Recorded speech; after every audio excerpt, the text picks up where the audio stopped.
The morning broke without warmth, its light a pale wash that seemed more like an afterthought than a gift. A hush hung over the Carter farm, the kind that comes when life has already drained away, leaving only silence to settle into the bones of old wood and dry earth. The fields that once swayed with corn and wheat now lay bare, cracked soil stretching in every direction, as if the land itself had surrendered. The fences sagged, the barn leaned, and the farmhouse wore the look of a man who had been standing too long against a storm. Elias Carter stepped onto the porch, boots grinding in dust that clung stubbornly to everything. He was not yet an old man, but hardship had carved deep lines across his face, hollowing his eyes and stooping his shoulders. His hands, once proud instruments of labor, bore scars that told stories of seed and harvest, drought and flood, but now they dangled useless at his sides. There was no seed left to sow, no harvest waiting. All that remained were debts stacked in piles of letters he refused to open, and whispers in town that named him bankrupt, a failure, a man cursed. He had been alone for too long. Years ago, death had carried away his wife, and the weight of her absence lingered in every corner of the house. With her went the laughter, the songs, the belief that tomorrow might be brighter. Neighbors once close had drifted away, pity curdled into avoidance, as though his misfortune might spread if they lingered near him. The last friend Elias had was a horse. Ironhoof stood in the dim light of the barn, his coat dulled with age, his mane tangled, but his presence steady. He had pulled Elias's plow through spring mud, hauled timber from the ridge, and borne the burdens of farm life without complaint. Now in ruin, the animal remained, loyal in a way no man had been. Elias leaned on the stall door, studying the horse's broad frame, the way his ears twitched toward every sound, alert even in stillness. "You're all I've got left," Elias whispered, the words cracking as though they had splintered on the way out. He pressed a rough palm against the horse's forehead. "But maybe you deserve more than this dying place." It was not the first time he had thought of selling him. The idea pressed harder each day, like a cruel hand tightening around his throat. Buyers would pay good coin for a strong horse, even one older than his prime. That coin could buy food, could stave off hunger for a season. Yet the thought of giving Ironhoof away felt like cutting off his own arm. The horse was not property, not truly. He was memory, labor, companionship, all wound into one. To let him go would be to admit that nothing of Elias's life remained worth keeping. The sun climbed higher, revealing the ruin in sharper relief. Elias walked the fields, boots sinking into dust that had once been fertile ground. He traced the split rails of a broken fence, listened to the creak of wood surrendering to weather. Every corner reminded him of what was gone and what could never be regained. By the time evening fell, the weight of hopelessness sat heavy on his chest, making each breath a labor. That night he sat at the kitchen table, a single lamp burning low, letters spread before him like accusations. His hand hovered over the nearest one, a final notice stamped in red, but he could not bring himself to open it. Instead, he rubbed his face, closed his eyes, and let the silence press in. From the barn drifted the sound of movement, Ironhoof shifting restlessly, hooves striking the dirt. Elias frowned. The horse was not afraid, not startled. The rhythm of his stamping was deliberate, insistent. Elias rose, moved to the window, and peered through the glass. In the moonlight, Ironhoof's great head lifted, ears pointed toward the far edge of the farm. He pawed the ground, stopped, pawed again, then stood as if waiting for Elias to see, to understand. Elias stayed by the window, heart tight in his chest. He did not know why the horse behaved so, but something about it unsettled him. It was not a warning of danger, nor the impatience of an animal needing release. It felt purposeful, as though Ironhoof were tugging at a thread Elias could not yet grasp. He turned back to the table, sat down again, but the echo of hooves against dirt lingered in his mind. Sleep came late, heavy and troubled, filled with dreams of roots twisting beneath the soil and voices carried by the wind. When dawn broke, pale and reluctant once more, Elias stepped outside. The horse was waiting in the same place, eyes steady, ears forward. For the first time in months, Elias felt a flicker of something beyond despair. It was not hope, not yet, but a question, sharp enough to pierce the haze of defeat. Ironhoof's gaze held his own, unblinking, until Elias whispered, "What is it you're trying to show me?" The horse stamped once, firm, and the sound carried across the silent farm like the beginning of an answer. The fog clung low to the fields, a thin gray veil that softened every edge. But Ironhoof moved with certainty, his hooves striking a steady rhythm against the hardened earth. Elias followed reluctantly, pulled by the tug of the rope in his hand, though he could not understand what urgency possessed the animal. The northern pasture stretched ahead, long neglected, its weeds tangled waist-high, its fence half-fallen.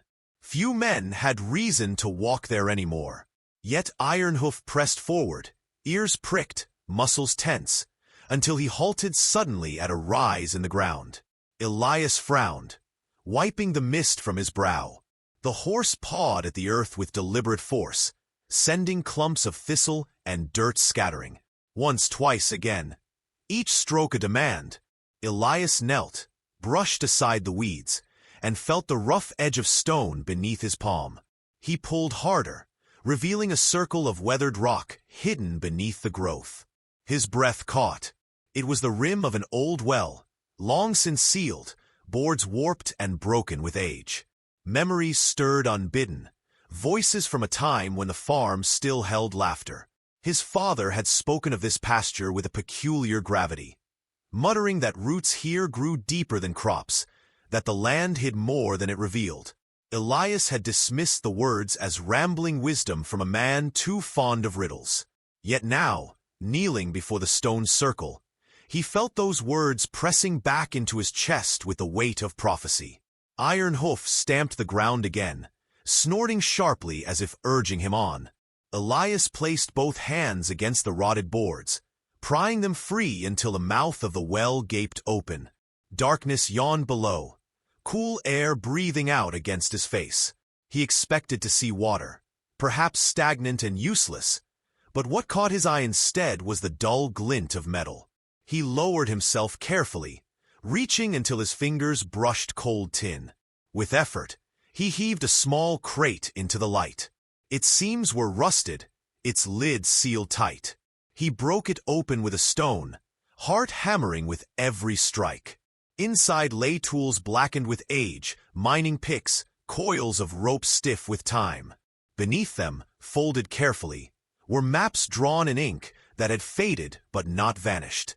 He spread one across the ground, tracing lines of ridges, streams, and beneath them, symbols he did not recognize. At the bottom of the crate rested a bundle of letters bound in twine. Elias untied them, hands trembling, eyes skimming words written in his father's hand. Some spoke of debts owed, of work left unfinished. One spoke directly of veins running beneath the land, of riches sealed away, hidden until the time was right. The last letter ended abruptly, ink smeared where the pen had caught. If ever the land seems lost, the ground itself will return what's owed. And then nothing. Elias sat back on his heels, staring at the half-formed promise. His pulse raced with equal parts wonder and dread. Could it be true? Was the farm built not only on soil but on treasure? If so, why had his father buried it in secrecy? What danger had he feared? What cost had he refused to pay? The fog thickened as if to press the questions closer. Elias's gaze shifted to Ironhoof, who stood above him with quiet certainty, head lowered, breath steady. The horse had led him here. By chance or by instinct, it mattered little. Without him, the secret might have remained buried until the farm rotted completely from memory. Yet knowledge was no gift without consequence. Elias folded the maps carefully, tucked the letters back into their crate, and wiped his brow with a trembling hand. The soil beneath him felt alive, humming with the weight of what it held. but he could not yet decide if it offered salvation or ruin. Ironhoof nudged his shoulder gently, breaking the spell. Elias rose, gripping the rope tighter, though it no longer felt like a tether. It felt like a bond, unspoken but unbreakable. Together they turned back toward the farmhouse, the crate heavy in his arms. The fog parted for a moment, revealing the broken fields stretching wide. Elias's heart pounded with new unease. The horse had found a secret, but secrets rarely belong to one man alone. Somewhere beyond the mist, he felt eyes might already be watching. Word traveled quicker than Elias expected.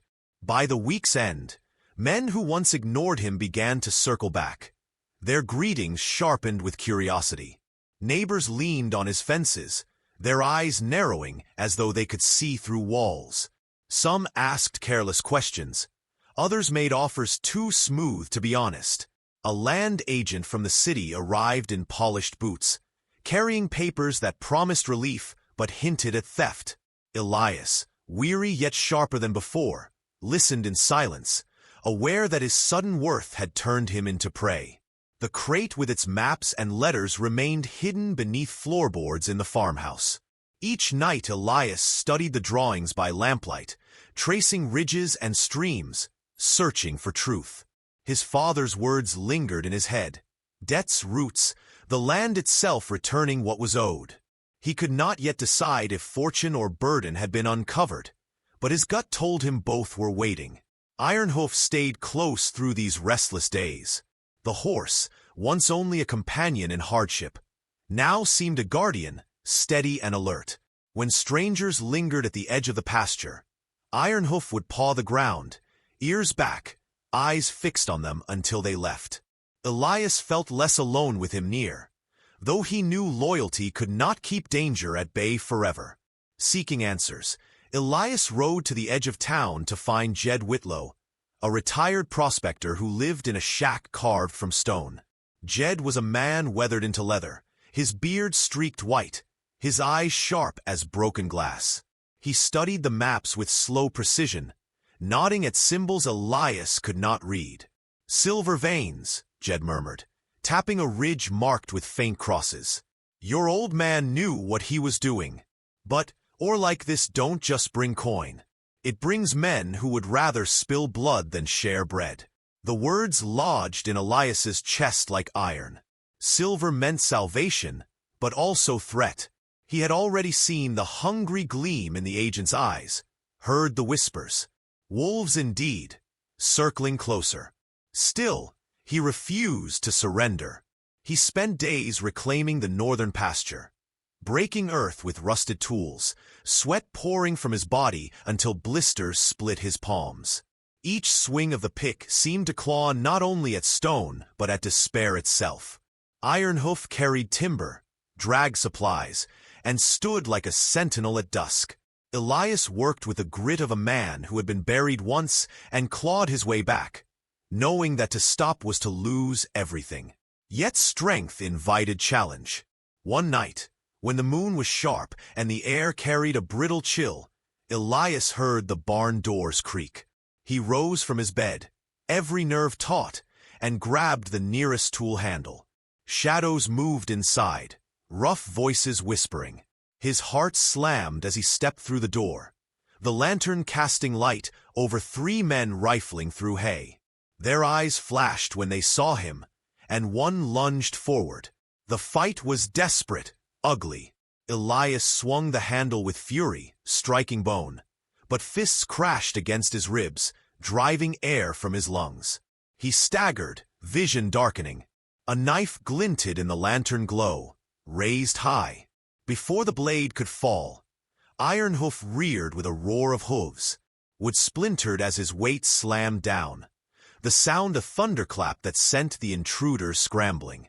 They fled into the night, curses trailing in the dark. Elias collapsed to his knees, chest burning, blood warm at his mouth. He pressed one hand against the dirt to steady himself, the other clutching his side. Ironhoof stood above him, sides heaving, eyes fierce and unyielding. The horse had not only led him to the secret, but had saved his life with it. Pain racked Elias's body, but gratitude steadied his soul. He reached for Ironhoof's mane, voice low, ragged. "You kept me standing," he whispered. The horse lowered his head, pressing close, as if to anchor him. Outside, the night stretched silent once more, but Elias knew silence could not last.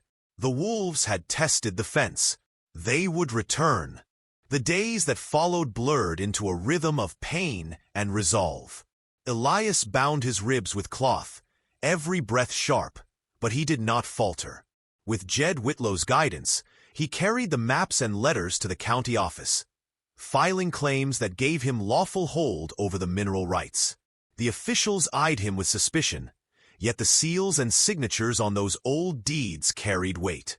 When the papers were stamped, Elias walked out into the sunlight, clutching proof that his land was not only his by birth, but his by right. For the first time in years, he felt the ground beneath his boots steady. News of the filing spread faster than wildfire in dry grass. By midweek, men gathered at his gates with offers that dripped like honey but stung like nettles. They spoke of quick sales, of profits beyond measure, of relieving him of the burden of defending what was his. Elias stood tall despite the bruises that still painted his jaw. His answer was the same each time, his voice iron. "The land stays with me." Tension boiled over one morning when 3 creditors rode up, their horses snorting, their faces hard with hunger for what they believed was theirs to take. They dismounted with swagger, boots grinding against the dust, and spread their papers like weapons. "Sell now," one demanded, "or you'll lose more than coin." Their threats hung sharp in the air, but Elias did not yield. Ironhoof stood behind him, stamping once, nostrils flared, a mountain of muscle ready to move. Elias's gaze never wavered. "This farm nearly broke me," he said, his words carrying like a hammer strike. "But it is mine. I'll bleed before I hand it to you." Something in his tone, in the raw steadiness of it, made them falter. They gathered their papers in silence, muttered oaths, and retreated down the road. With the law behind him and the wolves pushed back, Elias turned to the work of rebuilding. The mine yielded silver enough to pay his debts, to mend the barn, to set seed into soil once more. The farmhouse, long darkened by despair, began to glow at night with lamplight.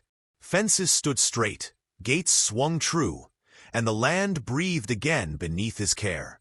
Yet wealth was not what filled Elias's chest with strength. It was the knowledge that ruin had not claimed him, that loyalty had carried him through. Ironhoof remained constant through every labor. He pulled wagons heavy with stone, hauled timber for new beams, and grazed calmly when the day's work was done. In quiet moments, Elias would rest a hand against his broad neck, feeling the steady pulse of life there, a rhythm that had guided him from despair into resilience. The horse was no longer just a companion. He was the emblem of everything Elias had nearly lost and finally reclaimed. As seasons turned, the farm no longer looked like the ruin it once was. Crops grew in neat rows, the soil dark and rich after years of neglect. Elias's hands, once heavy with hopelessness, now bore the marks of work done with purpose. The town, which had spoken of his downfall, began to whisper differently when he passed. They saw not a man defeated, but a man remade. One evening, as the sun sank low and the horizon burned in gold and crimson, Elias sat on the porch with Ironhoof grazing nearby. The wind carried the scent of tilled earth, and the fields shimmered as though they had been washed clean of sorrow. Elias leaned forward, voice rough but steady, speaking not to the world, but to the horse who had carried him through it. "You saved me," he said softly. "Not the silver. You." Ironhoof lifted his head, eyes catching the last light of day, and for a moment, Elias felt the weight of silence turn into something holy. They sat together in the fading glow, man and horse bound not by coin or claim, but by loyalty stronger than stone. The farm had risen from its ashes, and so had he, But the truest treasure remained beside him, steady as the earth itself.